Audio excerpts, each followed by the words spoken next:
In this video, we will look at the anatomy of the eye, an overview. So here we begin with a cross-section of the eye. We have the conjunctiva, the cornea. The cornea is on the same layer with the sclera, which is at the posterior end of the eyeball. The iris surrounds your pupil.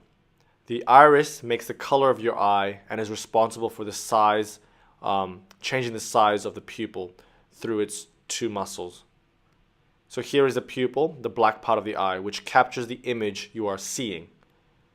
Behind the pupil are the lens, which can change shape.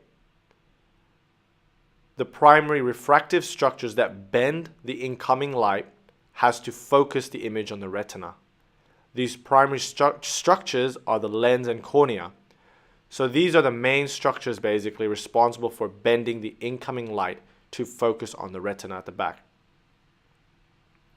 So the layers of the eye on the posterior aspect, from the outside, we have the sclera, then the choroid.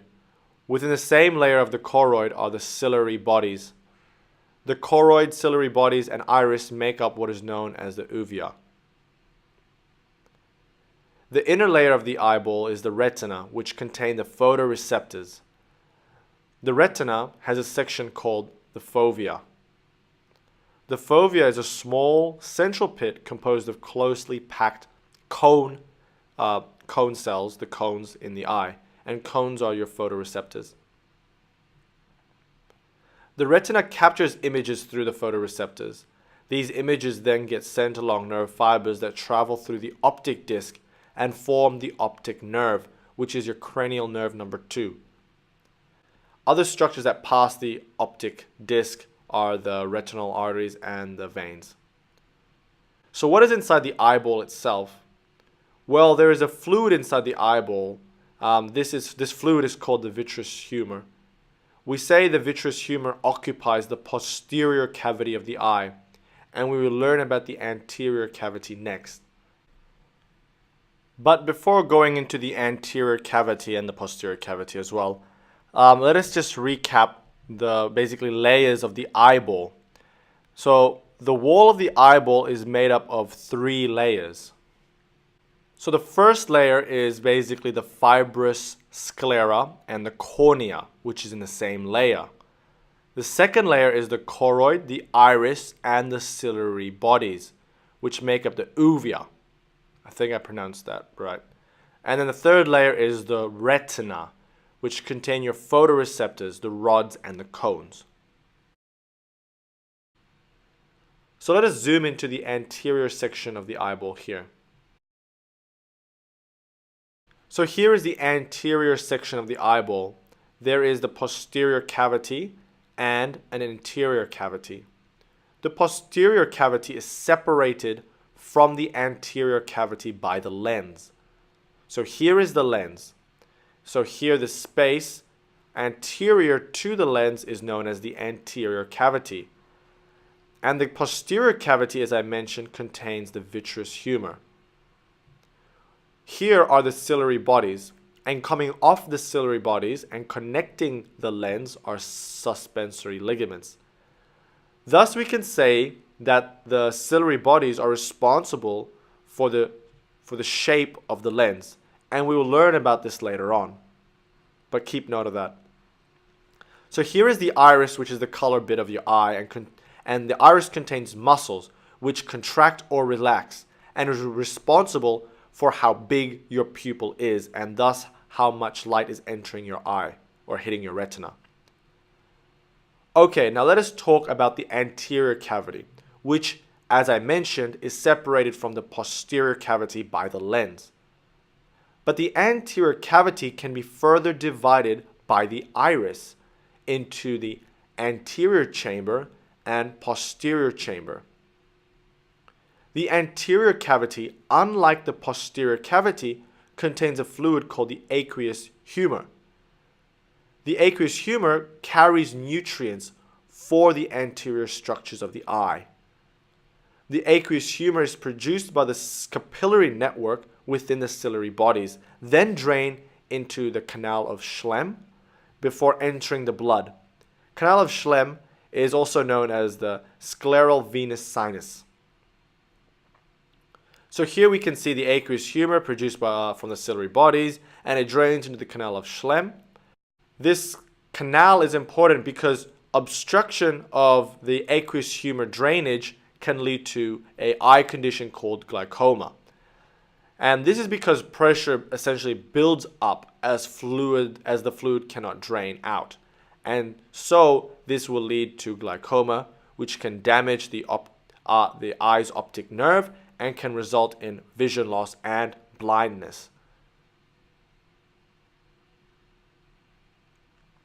Next, let us learn a bit about the iris and pupil and its innervations. So here is the eye from the front. The sclera is the white part of your eye. The pupil is the black part of the eye where light enters.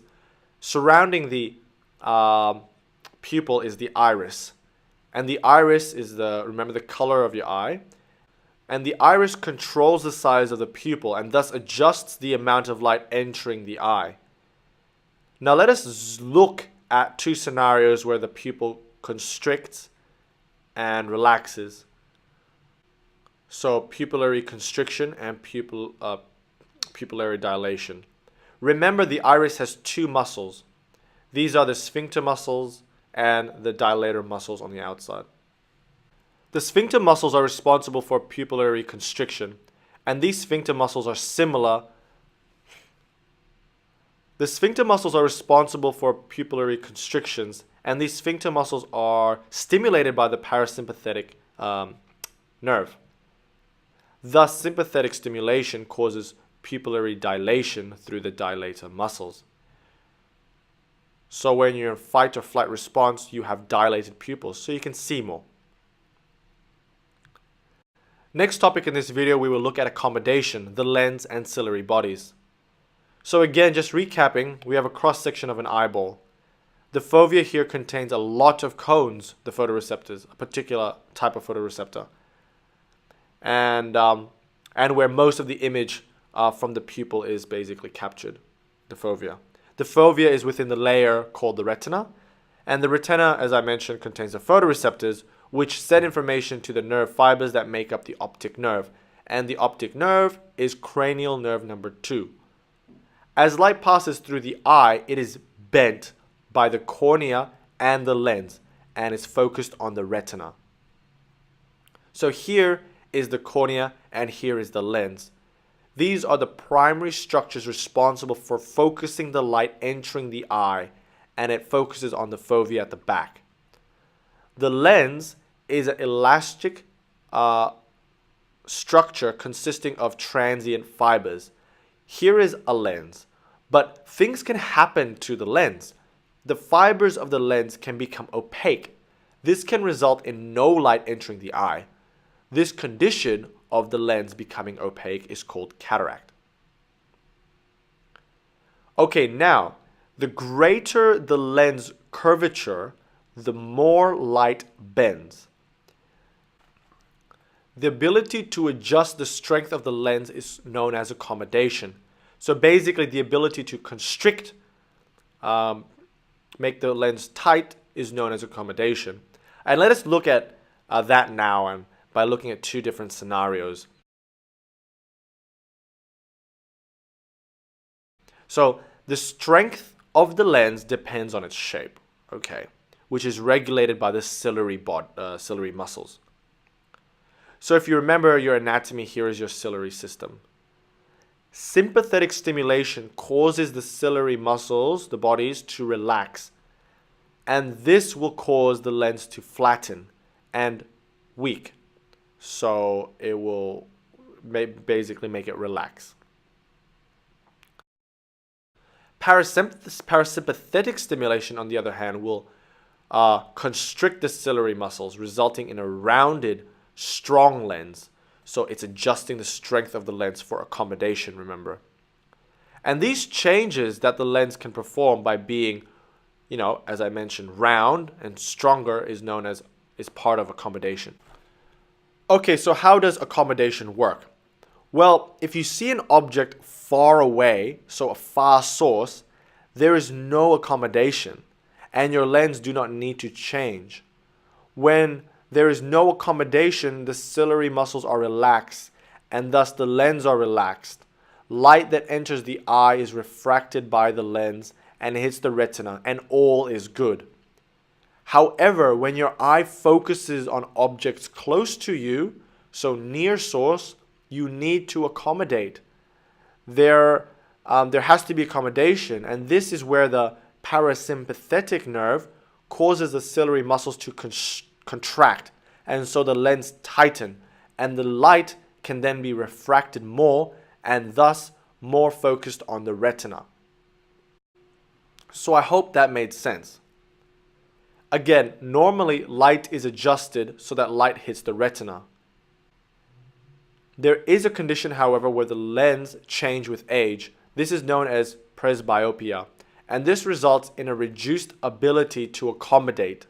Thus, light is refracted everywhere and doesn't really hit the retina, and so vision becomes blurry. So I hope you enjoyed this video on the anatomy of the eye. Thanks for watching.